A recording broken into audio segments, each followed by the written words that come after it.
Hey guys. So if you haven't realized by now, I'm taking a little bit of a break from political stuff. Now, that's not to say that I'm not making my political videos. No, that's not what I mean at all. You see, I like to watch my videos at 2.5 times speed nowadays.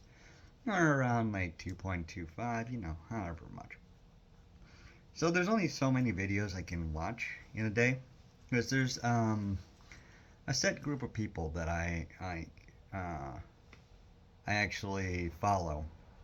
A lot of them are centrist, a lot of them are conservative.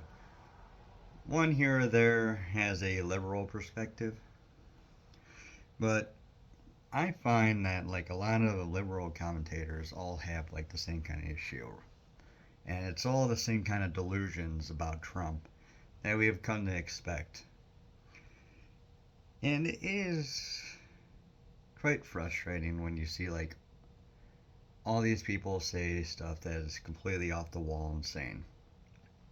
So, for instance, all this stuff going in California right now with the protests.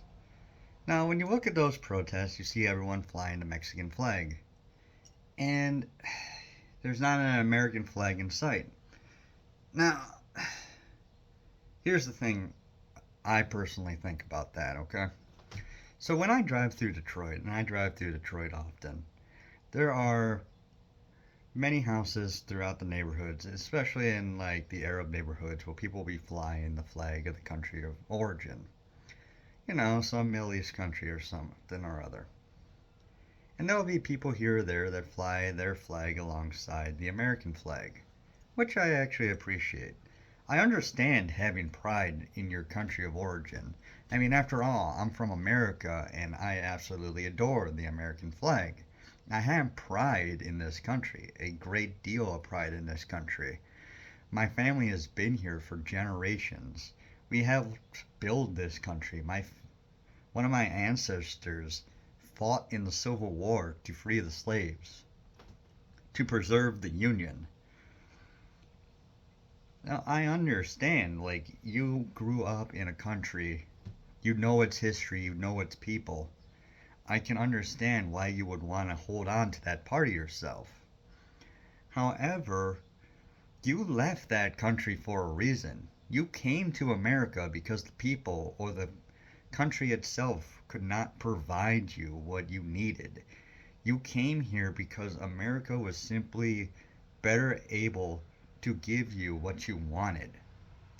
So when I see a protest flying the Palestinian flag or flying just the Mexican flag with not an American flag in sight, I know automatically that you don't care about this country. You don't want to make this country better. You don't want to make this country into a place that you can live and thrive. You want to make this country into the same place as your old country. The country you left, the country you fled, the country that couldn't provide you what you needed. And I find it really shameful that people who have never even lived in those countries join these protests. They don't understand why these countries have so many people flee them to come here for a new opportunity. They just join in these protests because of some deluded ideology, some deluded idea that they believe that we are somehow oppressing these people. Look, if you're not here legally, you shouldn't be allowed to stay. You should be removed.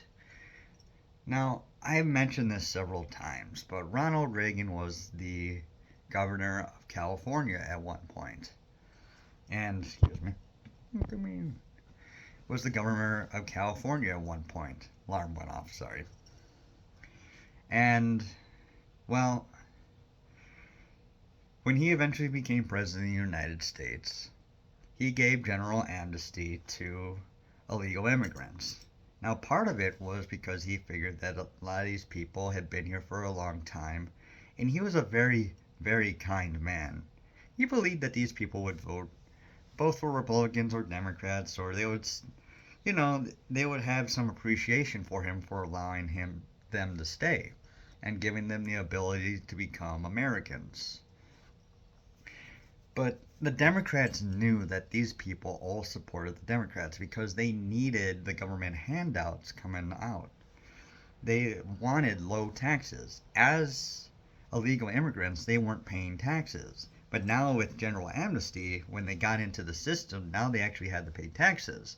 Now, sure, they were also being paid at least minimum wage, but California is a place where no one can survive on minimum wage. Very intentionally so. Even when minimum wage was increased to $20 an hour for some industries,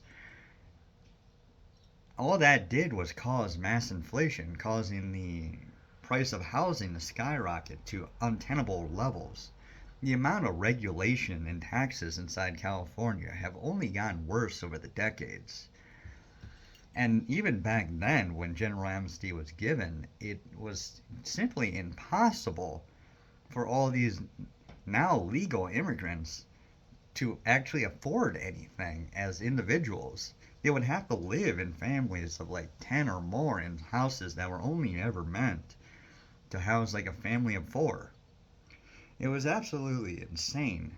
So, of course, they went with the party that gave them government benefits, that gave them free crap in order to survive. Now, it was very clear that the Democrats took advantage of Reagan's kindness. And I completely understand Reagan's choice in the matter.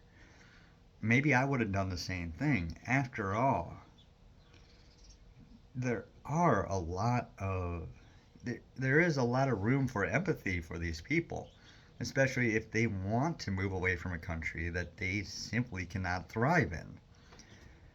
But that's not what's happening in a lot of these cases. When we talk about an invasion and people coming here who are, you know, military aged males, what we're not talking about like a literal invasion, like an army marching with its weapons here to conquer our land and take over our people. That's not what we're talking about. What we're talking about is that these kids come here because they actually love their country of origin. Their country of origin is the only thing they care about. They have complete allegiance to their country without any regards for America. America could burn to the ground for all they care, and they would simply move on to the next country that could give them what they want. They come in, they get a job, they make some of them may even sell drugs or sell weapons or sell other illegal substances like avocados for some reason. Apparently, the cartel make a lot of money selling illegal avocados. It, I'm flabbergasted that that's a thing. Anyways, frickin' these people come here, they work, sometimes under the table, sometimes for minimum wage, whatever have you, and then they send all that money home. They don't spend it in our system. They try to help people back home, and it is a completely understandable thing to do. And if we're talking about a global economy, the money stays in the global economy. So eventually, if we're exporting goods to those countries, the money does come back here. It does trickle back in a little bit. But for the most part, the money being sent outside of the country simply disappears from the GDP. That means there's less money to tax, and our debt goes up simply because we're getting less and less.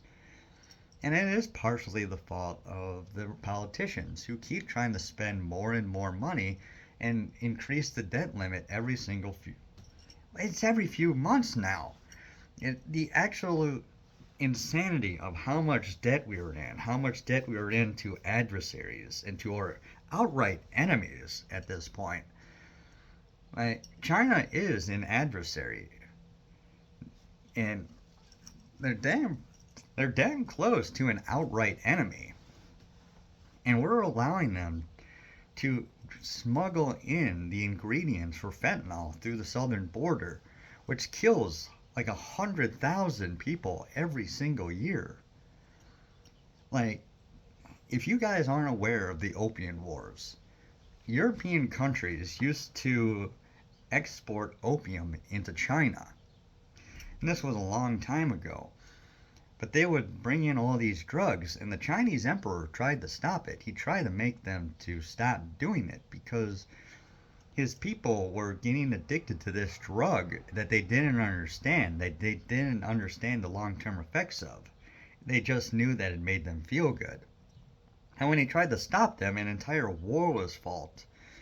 And basically, the end result was that any goods that Britain wanted to sell in China had to be legalized, meaning that hundreds of thousands, millions of people's lives were ruined, completely and utterly destroyed. And the economy of China absolutely tanked because you had all these people who were no longer working, who were just drug addicts, just laying on the streets, just tripping out. And God only knows how much effort and man hours was put into burying the dead. Now, America, as far as I'm aware, was not involved in that whatsoever. We're not paying for the sins of our ancestors by having China bring in fentanyl to do the same thing to us. It is just a military tactic to completely weaken our country, to weaken the resolve, to cause like despair as our families die. There are so many people out there who have family members who have died from fentanyl poisoning. And we want to stop these people. And a lot of people, a fair few, not all of them obviously, but a lot of people coming into the country are selling these illegal drugs or lacing it in more the safer drugs, because fentanyl is a very, very addictive substance. So if you're getting your drugs from a drug dealer and it's laced with fentanyl, it's going to get you hooked, and you're not going to understand like what you're being hooked on. You just know that you want more of whatever that drug dealer is giving you.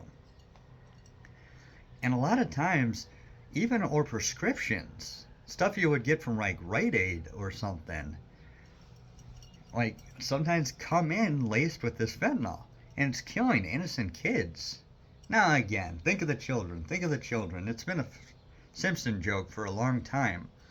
But when you're allowing criminals to run around and kill innocent people with guns and knives and, you know, and with drugs, you're not being kind. Your kindness is being taken advantage of. When you have these people in California who are rioting, who are attacking police, who are sieging out buildings with federal agents inside of it, you're not being kind by trying to like appease these people. You're not being kind by trying to give them amnesty.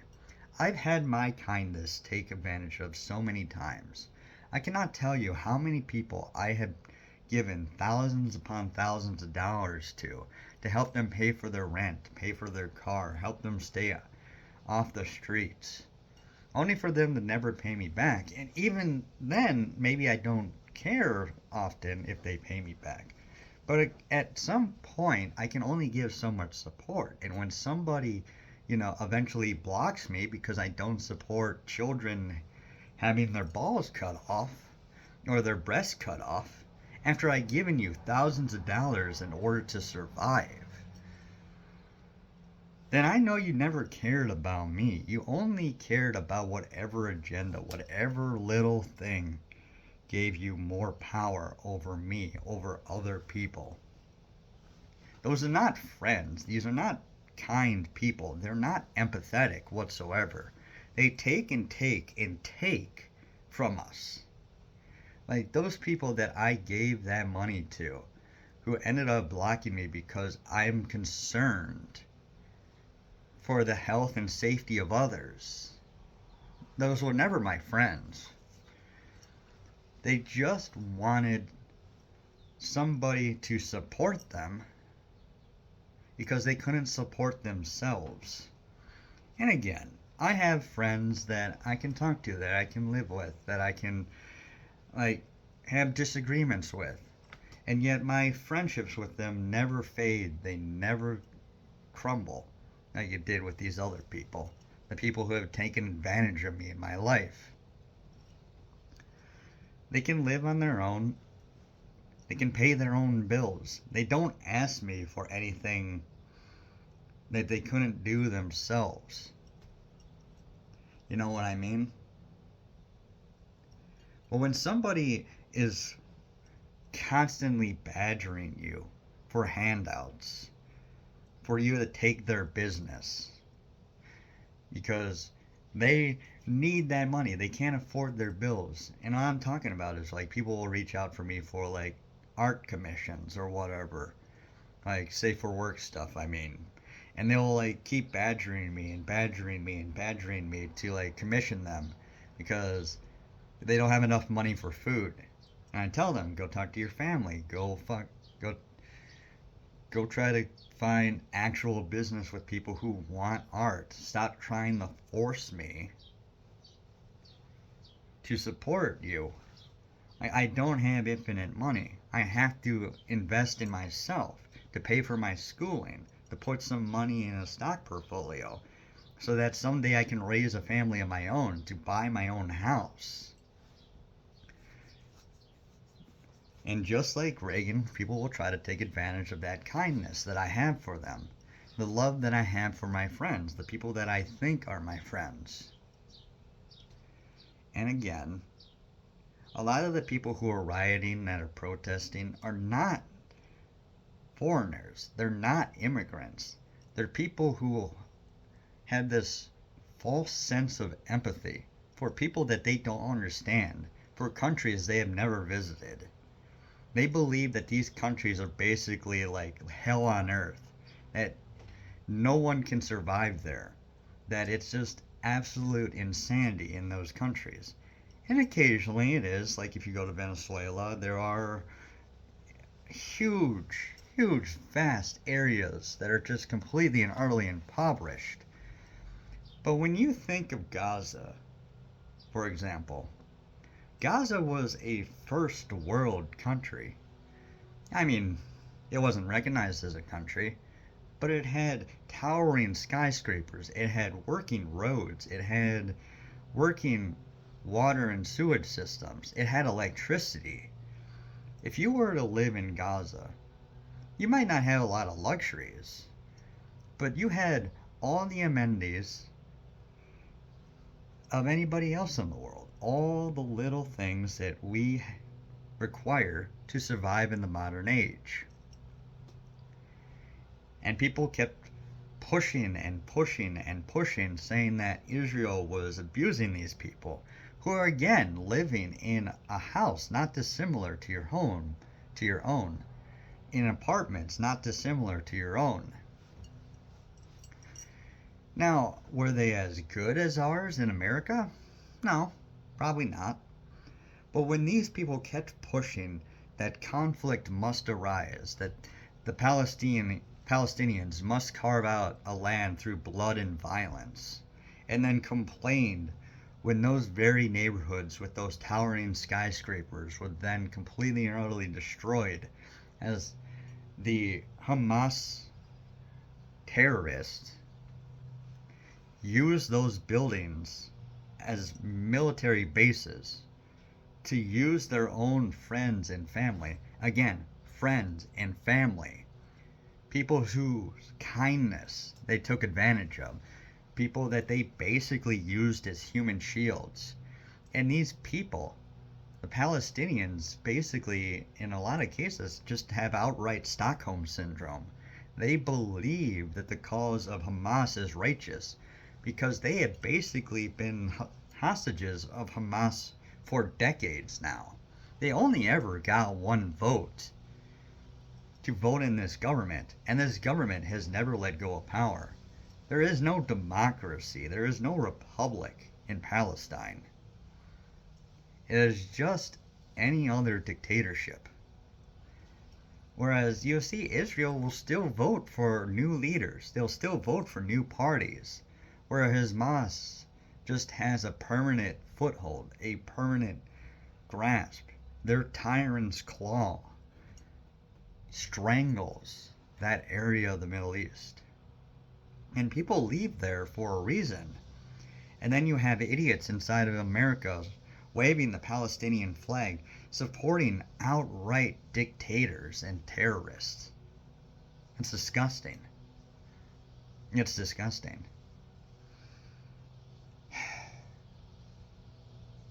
It may not sound like I'm emotional about it, but I just seen so much stupidity over the years that I'm almost completely numb to it. And I will not have my kindness taken advantage of by these people who are engaging in violence to try to get their own way. They're not here to make America better. And a lot of people who are supporting these protests, these riots, actively want America to get worse because they feel guilty that America is better than all these other countries. They want to even the playing field by destroying our lives or culture or wealth in order to just feel like there is like fairness and justice in the world instead of raising people to our level, to our living standards.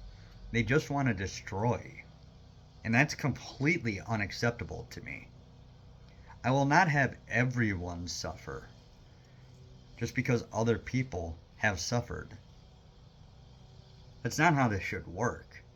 That is not a Catholic or a Christian belief. Charity is a Christian belief. But to destroy your own life and the lives of those around you in order to give people charity. Charity is supposed to be a voluntary thing where we actively make our lives a little bit worse to help somebody else. But what these people are doing is they're destroying the lives of their friends, their family, the people in their neighborhoods, the people in their states, forcing everybody to suffer in order to try to help people who are actively, in many cases, just stealing from us or just trying to kill us, to destroy America.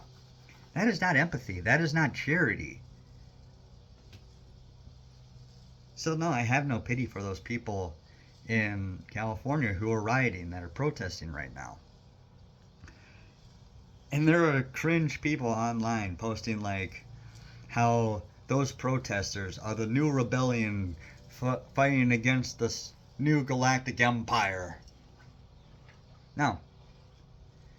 No, they're not. These are the separatists that are trying to destroy the economy. They're trying to gain a monopoly on power.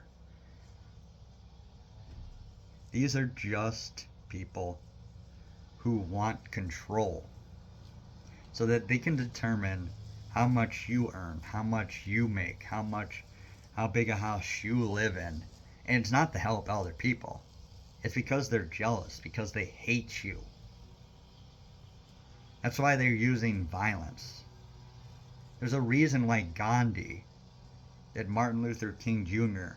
used non-violent protests to get what they want. And eventually the cities that had huge black populations ended up burning their cities down. And it's a huge thing. Not every city, but